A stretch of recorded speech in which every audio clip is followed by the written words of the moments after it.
Assalamualaikum warahmatullahi wabarakatuh. Bagaimana kabarnya sahabat-sahabat sekalian di seluruh tanah air di Nusantara? Moga-moga sehat, moga-moga waras.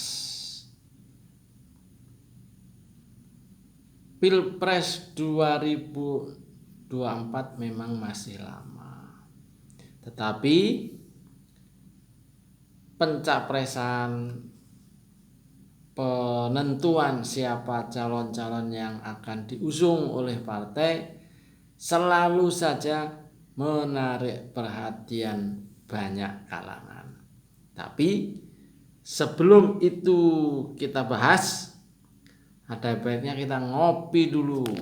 Tapi ini saya tidak tunjukkan apa yang sudah direbus.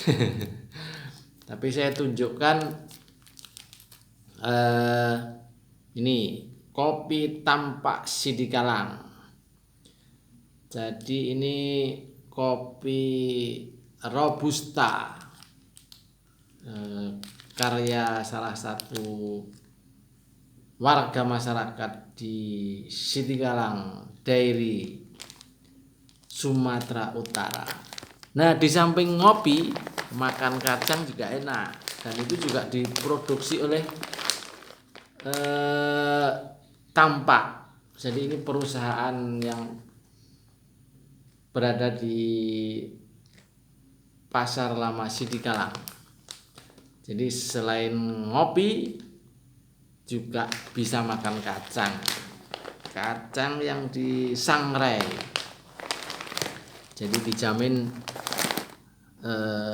betah untuk berlama-lama beraktivitas dengan ngopi dan makan kacang. Baik, judulnya kali ini adalah andaikan Puan Capres 2024, apa yang terjadi? Nah, ini judulnya. Judul ini diambil setelah saya memperhatikan, merenung, berpikir jernih, dan kebetulan saya sering menulis buku tentang capres-capres, dimulai dari zaman Pak Habibie, Megawati, Gus Dur, dan terakhir kemarin menulis tentang Bapak Joko Widodo.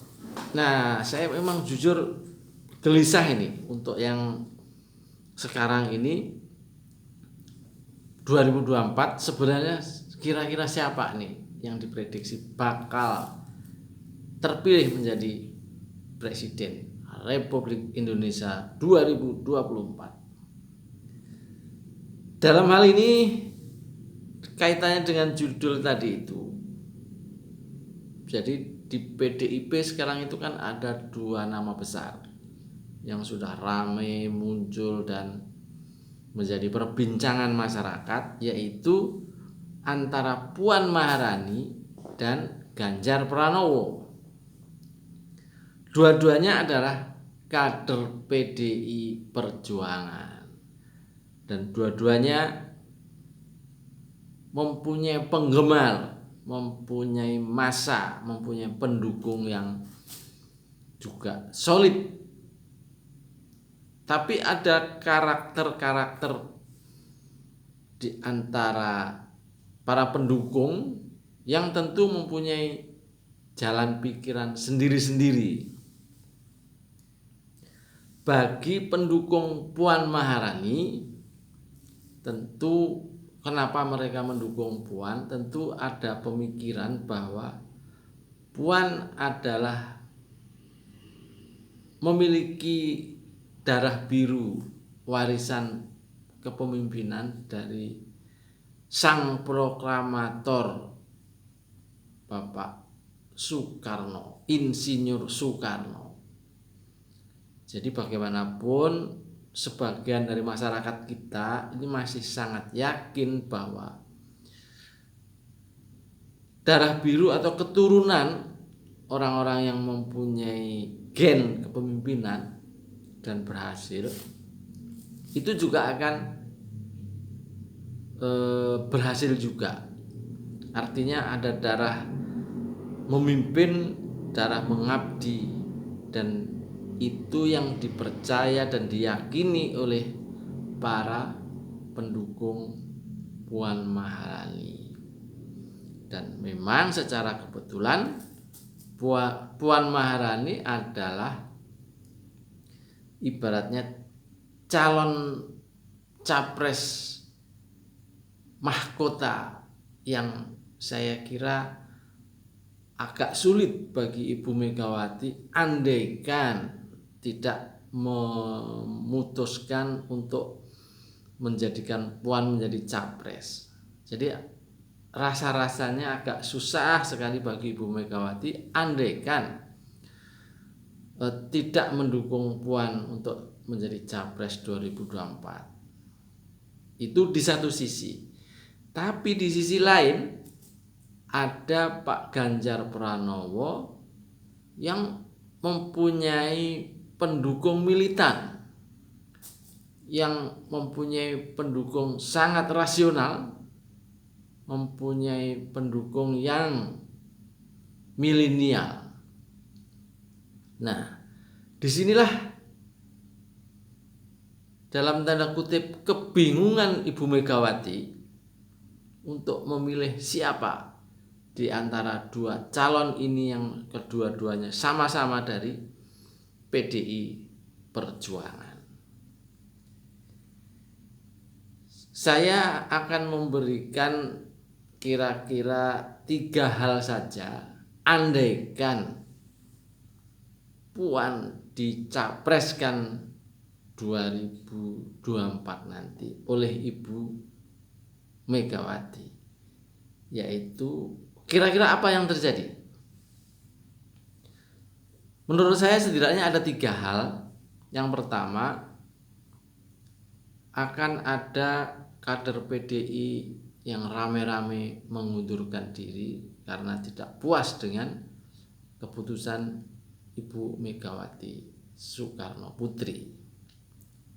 Yang kedua, akan ada pecinta dan pendukung Ganjar Pranowo yang ambyar, istilah di dalam lagunya Didi Kempot itu.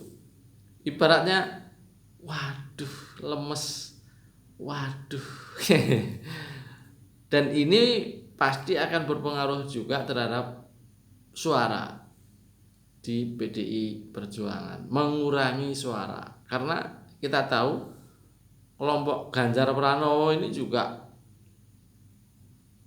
pendukung radikal juga. Maksudnya radikal itu pendukung yang sangat-sangat cinta ke Ganjar itu luar dalam. Dan saya tahu juga bahwa mereka ini, para pendukung ini militan, radikal. Artinya ibaratnya mendukung tanpa ampun. Nah, orang-orang macam begini kalau kadernya kemudian tidak dipilih oleh Ibu Puan Maharani, ambyar betul itu. Saya bayangkan sudah ada yang mencetak kaos, sudah ada pembentukan pendukung Ganjar, sahabat Ganjar. Pokoknya segala macam Ganjar ada, kira-kira kalau lebih dari 10 bahkan 100 kali nama-nama kelompok-kelompok para pendukung ini. Dan itu terjadi di hampir seluruh pelosok di tanah air. Bahkan kelompok pendukung Ganjar ini juga ada yang dari kalangan akademisi. Saya bayangkan mereka semuanya akan ambyar dan jumlahnya juga tidak sedikit. Nah, saya khawatir kalau ini terjadi, suara mereka ini akan barangkali akan dipindahkan kepada calon lain. Tapi yang nggak tahu juga. Nggak tahu juga, karena selama ini PDIP itu selalu memberikan wejangan kepada kader-kadernya untuk selalu tegak lurus dengan pimpinan partai, gitu istilahnya. Jadi harus tegak lurus dengan pimpinan partai. Jadi seandainya Ibu Megawati mencapreskan Puan Maharani untuk Pilpres 2024 nanti, memang aturannya semua warga pengurus partai harus tegak lurus mengikuti perintah ketua. Tapi ya itulah, kan itu memang tradisi, tetapi saya yakin para pecinta dan pendukung Ganjar Pranowo akan ambiar, frustasi.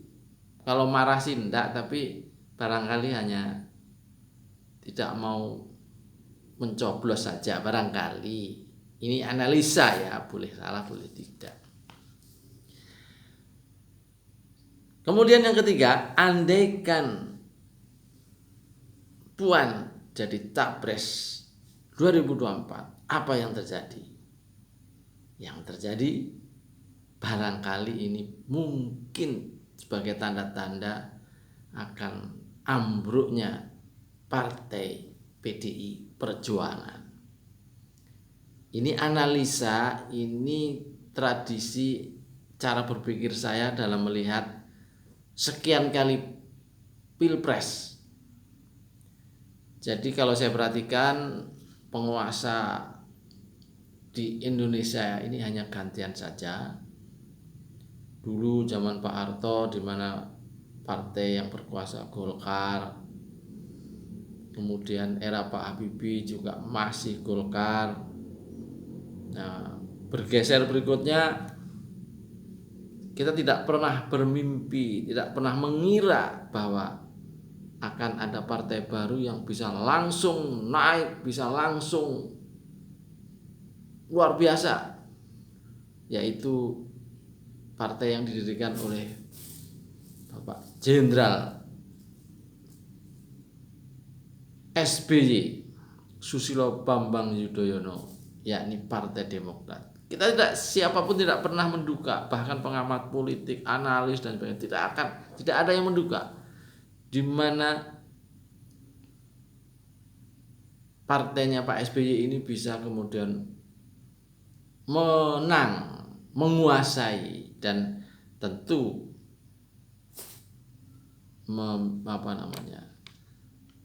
memimpin ya, karena presidennya atau capresnya saat itu SBY dan SBY menang bahkan 2 kali. Nah, hari-hari ini kita tahu memang ada beberapa hal ya, saya kenapa berani menyebutkan apakah ini saatnya PDI ambruk. Indikasinya memang sudah mulai ada.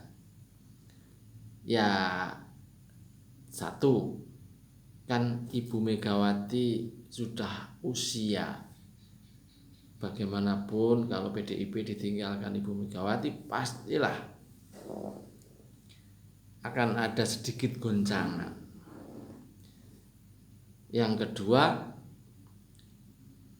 ada banyak faksi, dan faksi yang menonjol yang kita tahu ada faksi Ganjar dan faksi Puan. Seperti yang terakhir kita lihat ada Dewan Kolonel, ada Dewan lawannya Dewan Kolonel, tapi dua-duanya kelihatannya juga dibubarkan atau ambiar juga. Jadi di situ kan mulai ada semacam persaingan, pertentangan, pertarungan antar kader sebenarnya. Ini kalau di internal PDIP sangat keras, tapi kalau di luar, ya namanya di luar, kita orang luar nggak akan tahu. Tapi bisik-bisik tetangga, bisik-bisik yang saya dengar, dan saya namanya bisik-bisik kan tentu nggak bisa kenceng-kenceng, tapi kita dengar lah gitu. Dan itu memang sudah ada tanda-tanda sedikit perpecahan di internal PDI Perjuangan itu sendiri. Jadi 3 hal itulah andaikan Puan dicapreskan oleh Ibu Megawati Soekarno Putri dan Ganjar dibiarkan begitu saja. Entah bagaimana nasibnya selanjutnya. Jadi dunia politik semuanya serba mungkin. Jadi kalau Demokrat bisa menang, maka PDI Perjuangan pun bisa ambyar atau ambruk atau kalah untuk Pilpres 2024 nanti. Jadi itu saya kira sekedar ya ngomong-ngomong di warung kopi. Tapi ngomong-ngomong di warung kopi pun juga jangan disepelekan. Karena kalau yang ngomong-ngomong di warung kopi itu orang-orang yang hatinya bersih, cara berpikirnya juga bersih, benar-benar untuk memberi masukan kepada orang-orang yang menjadi pengambil keputusan.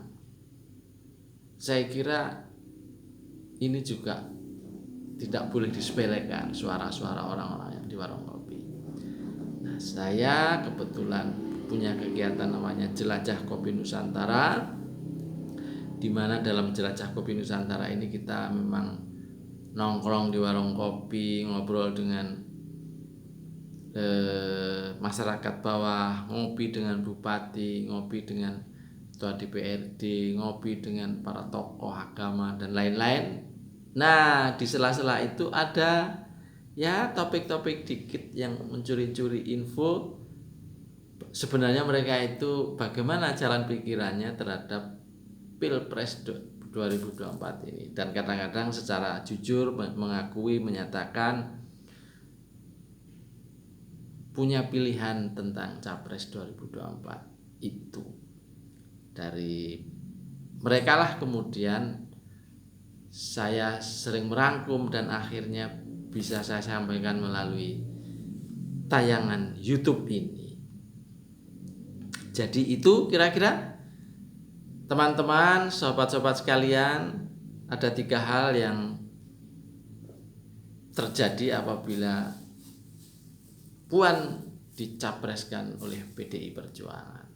Yang terakhir memang apakah dalam tanda kutip ramalan saya ini benar, yaitu PDIP bakal ambruk karena akan ada perpecahan, karena akan konflik di dalam akibat